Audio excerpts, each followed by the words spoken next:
جنورۍ 2026 سویزرلنډ په یو سیټي کې د ورلډ اکنامک فورم یو اجلاس کېدونکی دی. څومره ملکونه چې د هغو صدور یا وزیر اعظم هغه پکې شرکت کوي، خصوصا د تیراه او وسلا د کورمې کې اوس هم فوجي اپریشنز روان دي چې PTM په دغه موقع باندې چې کوم ورلډ اکنامک فورم اجلاس کېږي د یو غټ احتجاج تبلیغ کړی دی.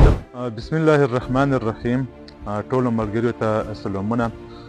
ملګریو په 19 جنورۍ 2026 سویزرلنډ په یو سیټي کې د ورلډ اکنامک فورم یو اجلاس کېدونکی دی چې په دغه اجلاس کې د ټولې دنیا سربراهان شرکت کوي. د ټولو څومره ملکونه چې د هغو صدور یا وزیر اعظم هغه پکې شرکت کوي. بل طرف ته د مونږ د پښتون وطن حالات چې کوم دي ورځ په ورځ باندې خرابېږي، خصوصا د تیراه او وسلا د کورمې کې اوس هم فوجي اپریشنز روان دي چې د عمله یې د هغې لوکې ټول خلک کډوال شوي دي. په لیاره کې هم د مختلفو تکلیفونو سره مخ شوي دي.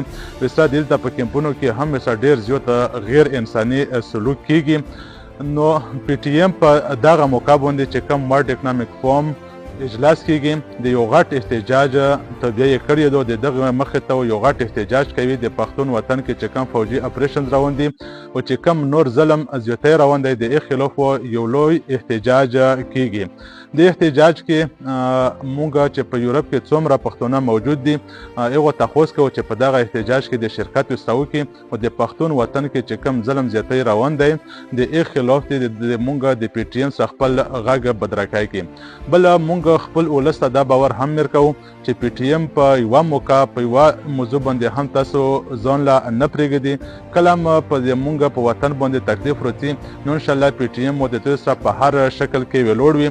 چې دا کوم د ورلډ اکنامک فورم میټینګ دی یو ډیر اهم میټینګ دی، ډیر اهمیت یې په دا موقع باندې هم PTM یو درون احتجاج په غزوی کې ریکارډ کوي او وسلا چې د پښتون وطن کې کوم ظلمونه شوي دي، کوم خلک پکې له درکه شوي، کوم فوجي اپریشنز شوي، کوم شهیدان پکې شوي، د دغو ظلمونو یو فایل هم جوړوي او دغه د میټینګ چې کوم مقداران دي هغو ته یې حواله کوي.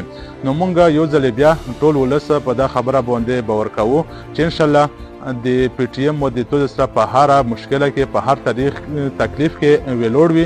تاسو وکړه هم ځان لا دغه تکلیف ته نه پرېږدي. په کوم ځای کې هم چې ممکنه وي PTM مو مزاحمت له راوځي او د مزاحمت په شکل کې او د تاسو تکلیفونه ختموي او د مزاحمت په شکل کې خپل وطن ګټي. ډېره مننه، ډېره شکریه.